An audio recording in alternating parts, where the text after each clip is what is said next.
యేసుక్రీస్తు శ్రేష్టమైన ఉన్నతమైన నామంలో అందరికీ వందనాలండి. దేవాతి దేవుని మహాకృపను బట్టి ప్రతి ఒక్కరికి నా ప్రత్యేకమైన వందనాలు తెలియజేస్తూ ఉన్నాను. ఈ వాక్యాన్ని అనేక మందికి షేర్ చేయమని అడుగుచున్నానండి. దేవాతి దేవుడి దినాన్న మనతో మాట్లాడుచున్న అంశం ఏంటంటే పరిశుద్ధాత్మ అతని మీద నుండుట అనే అంశం ద్వారా ఆయన ఈ దినాన్న మనతో మాట్లాడుచున్నారు. అయితే లూకా సువార్త 2వ అధ్యాయము 25వ వచనము. యెరూషలేములో సిమియోను అను ఒక మనుష్యుడుండెను. అతడు నీతిమంతుడను భక్తిపరుడనై ఉండి ఇశ్రాయేలు యొక్క ఆదరణ కొరకు కనిపెట్టివాడు. పరిశుద్ధాత్మ అతని మీద నుండెను. దేవుడి పరిశుద్ధ వాక్యము దీవించునుగాక. ప్రార్థన. మహోన్నతుడా, మహిమగల రాజా, సర్వోన్నతుడా, సర్వాధికారి, నీ కృపగల నామంలో స్తుతి స్తోత్రములు చెల్లించుకుంటున్నామయ్యా.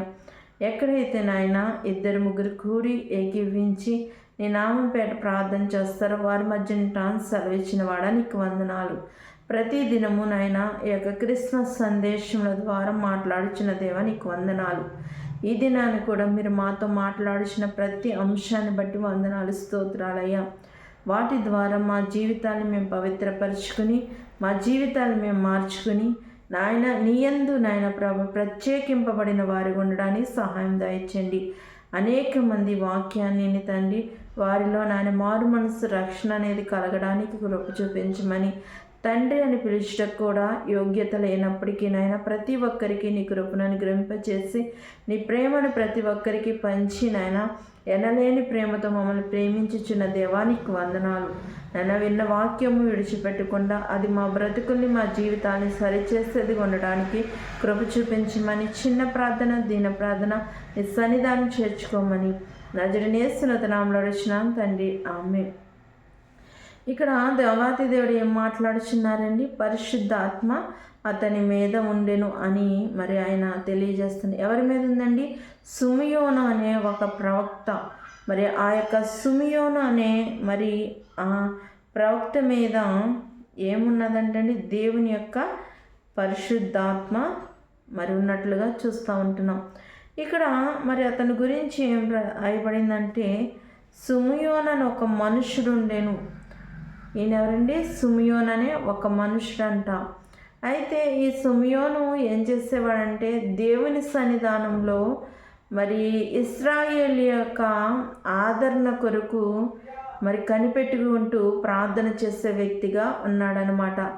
అయితే ఆయన గురించి ఎందుకు రాయబడిందంటే మరి ఈ యొక్క సిమియోను ఎక్కడైతే ఉన్నాడో అక్కడికి యేసుక్రీస్తు ప్రభువారు పసిబాలుడుగా ఉన్న వ్యక్తిని 8వ దినాన మరి సున్నతి చేయడానికి పేరు మరి పెట్టడానికి ఒక దేవాలయంలోనికి తీసుకొచ్చినట్లుగా చూస్తూ ఉన్నాం.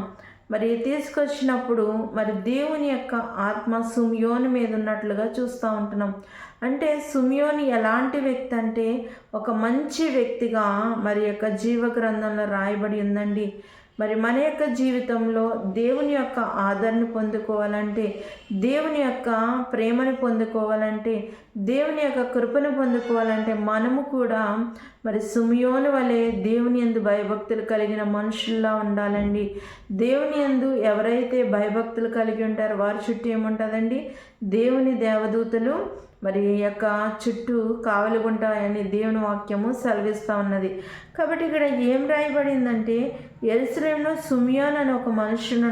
అతడు ఎలాంటి వాడంటే నీతిమంతుడంటండి, భక్తి పరుడంట. అంటే దేవుని యందు భక్తి కలిగిన వ్యక్తిగా సిమియోను ఉన్నాడంట, నీతిమంతుడుగా ఉన్నాడంట. మరి నీతిమంతుల గురించి దేవుని వాక్యం ఏం సెలవిస్తుందో మనందరికీ తెలుసు కదండి. నీతిమంతులు ఖర్జూర వృక్షం వల్లే మూవవేయుదురు అని దేవుని వాక్యం సెలవిస్తుంది. ఏదన్నా మనం ఒక చెట్టును నాటినప్పుడు మరి ఆ యొక్క చెట్టు పెద్దదయ్యి ఫలాలు వచ్చే సమయంలో పూత వచ్చిందనుకోండి, ఆ యొక్క పూతను చూసి మనం ఎంతగా సంతోషిస్తాం కదండి. అంటే ఆ పూత దేనికి సాదృశ్యంగా ఉన్నదంటే మరి ఆ పూతను బట్టి మనం ఏం గ్రహించుకుంటామండి? ఒక మంచి ఫలం మనకి రాబోతుందని మనం గ్రహించుకుంటాము. అలానే మరి దేవాతి దేవుడు కూడా సిమియోనులోని యొక్క నీతిని చూశాడు, మరి ఆయనలో ఉన్న భక్తిని చూశాడు. కాబట్టి పరిశుద్ధాత్మ అతని మీద ఉన్నట్లుగా చూస్తూ ఉంటున్నాం. అలానే మరి నీతిమంతులు ఎలా ఉంటారంటండి, ఖర్జూర వృక్షం వలె మువ్వ వేస్తారు. అంటే ఆ మువ్వ ఒక ఫలానికి సాదృశ్యంగా మనకు కనపడుతుంది. లేకపోతే ఏదన్నా ఒక చెట్టు వేసినప్పుడు ఆ యొక్క పళ్ళకి సాదృశ్యంగా అది కనపడుతుంది కదండి, మరి పోత వేయడం. అలానే ఖర్జూర వృక్షమును చూసినప్పుడు ఆ యొక్క ఖర్జూరం వచ్చే ముందు మువ్వ వేస్తుందని చాలా అందంగా ఉంటుంది. మరి ఆ మువ్వ వేసినప్పుడు, లేకపోతే కొబ్బరి చెట్లు కూడా మరి మువ్వ వేసినప్పుడు అవి చాలా బాగుంటాయి కదండి. అలానే నీతిమంతులు ఉంటారని దేవుని వాక్యం సెలవిస్తుంది. అంటే ఫలించేవారుగా ఉంటారని మరి దేవుని వాక్యం సెలవిస్తుంది. మరి సిమియోను కూడా అలాంటి జీవితాన్ని జీవించాడండి. దేవునికి ఇష్టమైన జీవితాన్ని జీవించాడు.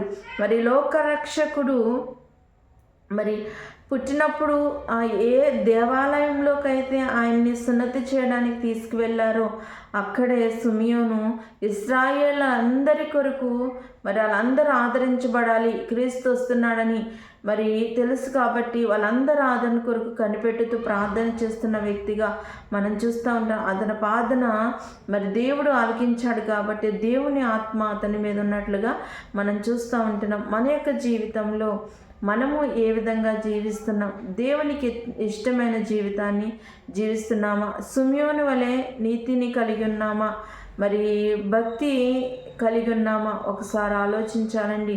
మన భక్తి ఎంతసేపు ఉంటుందండి? మన మందిరంలోకి వెళ్ళి బయట వచ్చేంత వరకే మన భక్తి. ఆ తర్వాత మన భక్తి ఉండదు. మన యొక్క జీవితము ఏ విధంగా ఉంటుందండి? మొదటి ఏ జీవితం ఉంటుందో అలాంటి జీవితాన్ని కలిగి ఉంటాం. కానీ మనం అలాగూ ఉండకూడదండి. దేవుని సన్నిధానంలో ఉన్నంత వరకే మన భక్తిని చూపించి తర్వాత లోకానుసారంగా జీవించానంటే అది దేవునికి ఎంత మాత్రము ఇష్టమైంది కాదు. కాబట్టి మనము ఎలాగ చేయాలంటే దేవునికి ఇష్టమైన భక్తి జీవితాన్ని కలిగి ఉండాలి. దేవునికి ఇష్టమైన రీతిగా మనం జీవించేవారు ఉండాలి. మనము సిమియోను వలె నీతిమంతులుగా ఉండాలి. దేవుని యందు భయభక్తులు కలిగిన వారు ఉండాలి. అప్పుడు దేవుడు మనని కూడా సిమియోను వలె ఆశీర్వదిస్తాడండి. ఆయన ఆత్మ మన మీద ఉంచుతాడు. మరి పరిశుద్ధాత్మ పొందుకోవాలని చాలా ఆశపడుతూ ఉంటారు కదా. మరి ఆ పరిశుద్ధాత్మను మనం పొందుకోవాలంటే మనము దేవునికి తగినట్లుగా మనం జీవించాలి. అలాంటి పరిశుద్ధాత్మ మరి నేను చూశానండి. దేవుని పరిశుద్ధాత్మ నేను చూశాను. అది నా జీవితంలో నేను మర్చిపోలేని దినము అసలే. నేను దేవుడు అంటే ఏంటో తెలియని సమయమందు మరి దేవుని సన్నిధానానికి వెళ్ళలేని స్థితిలో ఉన్నప్పుడు మరి దేవుడి సన్నిధానానికి అప్పుడప్పుడే వెళ్తున్న సమయంలో మరి ఒక మందిరంలో దేవుని సన్నిధానం మీటింగులు జరుగుతున్నప్పుడు మరి ఒక సేవకులు సువార్త రాజు గారు మరి ఆ యొక్క సువార్త రాజు గారు మెసేజ్ ఇవ్వడానికి వచ్చిన సందర్భంలో అలాంటి పరిశుద్ధాత్మను నేను పొందుకున్నానండి. స్వయంగా ఆ గొప్ప వెలుగు ఆ యొక్క పావుర రూపంలో మరి నేను స్పష్టంగా చూశాను. మరి అప్పటి నుంచే నా జీవితము ప్రార్థన వైపు మళ్లింపబడింది. అప్పుడే నేను రక్షింపబడాలని, రక్షణ పొందుకోవాలని మరి రక్షణ తీసుకోవడానికి ఇష్టపడిన వ్యక్తిగా మరి నా జీవితాన్ని మార్చుకున్నానండి. మరి ఆయన ఒక తండ్రిగా నన్ను ఎంతగానో ఆదరించారు సువార్తరాజు గారు. ఎక్కడ కనిపించినా కానీ ఆయన నన్ను ఎంతగానో మరి ప్రేమగా పలకరిస్తూ ఉంటారు. అలాంటి గొప్ప వ్యక్తి మరి ద్వారా నేను దేవుని సన్నిధానంలో ఆయన మెసేజ్ చెప్తున్నప్పుడు మరి ఆయన యొక్క ఆత్మను నేను చూడగలిగాను.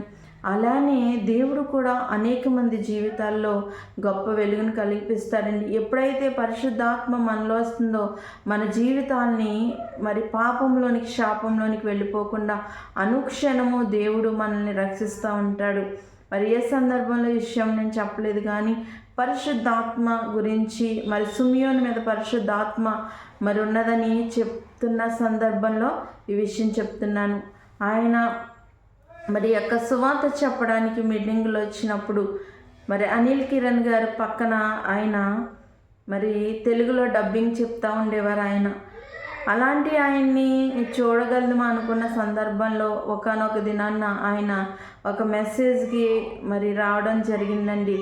2 దినాలు, ఒక నైట్ ఒక పగలు ఆయన మెసేజ్ ఇవ్వడం అనేది జరిగింది. ఆ సందర్భంలో నేను దేవుని యొక్క పరిశుద్ధాత్మను మరి పొందుకున్నాను.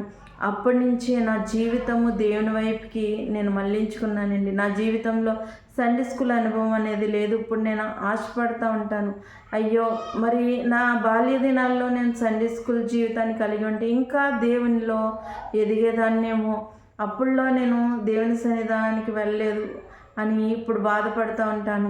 మరి సండే స్కూల్ అనుభవము చాలా బిడ్డలకి ఆశీర్వాదకరంగా ఉంటుంది. ఎందుకంటే వాళ్ళ జీవితాల్ని నూతనంగా నిర్మించుకోవడానికి దేవుడు యొక్క పునాదే సండే స్కూల్ అండి.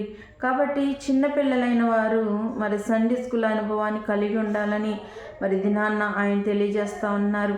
మరి సిమియోను మరి నీతిమంతుడిగా ఉన్నాడు, దేవుని యందు భయభక్తులు కలిగిన వ్యక్తిగా ఉన్నాడు. కాబట్టి ఆయన ఏం పొందుకున్నాడండి? పరిశుద్ధాత్మను పొందుకున్నాడు. మరి పరిశుద్ధాత్మ అతని మీద మనం ఉండడం అనేది జరిగింది. కాబట్టి మన యొక్క జీవితంలో దేవుడు ఆయన కృప ఎప్పుడు ఎవరి మీద ఏ విధంగా అనుగ్రహిస్తాడో తెలియదు. మనం అనుకుంటాం కదా, ఎందుకు ఎన్నిక లేని వారు, నీచంగా చూసేవారినే దేవుడు ఎన్నుకుంటాడండి. ఒక కుటుంబంలో మరి కొంతమంది వ్యక్తులు ఉన్నప్పుడు అందరినీ బాగా చూసి ఒకళ్ళు మాత్రము చాలా చులకనగా మరి చిన్నదనంగా చూసేవారు ఉంటారు. సమాజంలో కూడా తక్కువగాను నీచంగాను చూసేవారు ఉంటారు. వీళ్ళు ఎందుకు పనికిరాని అనుకుంటాం కదండి. వారినే దేవుడు గొప్పగా నిలబెట్టుకుని మరి గొప్ప గొప్ప సేవకులుగా దేవుడు మారుస్తాడండి. అలాంటి వారే దేవునికి కావలసిన వారు. దేవుని దృష్టిలో అందరూ ఎన్నిక కలిగిన వారేనండి. ఎన్నిక లేని వారని ఎవరూ లేరు. ఎంత ఘోర పాపినైనా కూడా ఆయన క్షమించి నీతిమంతులుగా మార్చి ఆయన సువార్తను చెప్పడానికి కృపను అనుగ్రహింపచేస్తారు మన దేవుడు. కాబట్టి మరి యేసుక్రీస్తు ప్రభువారు ఈ యొక్క దినాల్లో జన్మించడానికి కారణం మనందరము రక్షింపబడాలని. అందుకనే సిమియోను కూడా ఇశ్రాయేలు ప్రజల ఆదరణ కొరకు ఆయన కనిపెట్టు మరి దేవుని సన్నిధానంలో యెరూషలేము మందిరంలో ప్రార్థన జీవితాన్ని కలిగిన వ్యక్తిగా చూస్తూ ఉంటాం. మనము కూడా మన యొక్క జీవితంలో సిమియోను వలె ప్రార్థనా జీవితాన్ని కలిగి అనేక మందిని దేవుని వైపు త్రిప్పడానికి పరిశుద్ధాత్మ యొక్క వాక్యము ప్రతి ఒక్కరి జీవితాల్లో ఫలింపచేయునుగాక. ఆమేన్. ప్రార్థన. మహోన్నతుడా, మహిమగల రాజా, సర్వోన్నతుడా, సర్వాధికారి, నీకు వందనాలు. ఈ దినమందు ఎవరైతే నాయనా ప్రభా ఏ అవసరతలు కలిగి ఉన్నారో నీకు తెలుసయ్యా. ఈ వాక్యాన్ని అనేక మందిగా విని అనేక మంది జీవితాల్ని వెలుగునిచ్చేదిగా, నేను రక్షణనిచ్చేది ఉండడానికి సహాయం దయచేయండి. ఈ క్రిస్మస్ దినాల్లో అనేక మంది మారు మనసు రక్షణ పొందుకునే కృప ధన్యత దయచేయమని చిన్న ప్రార్థన దీనపని సంధానం చేర్చుకోమని నజరేయునేసు నామములో అడుగుచున్నాం తండ్రి. ఆమేన్. అందరికీ వందనాలండి.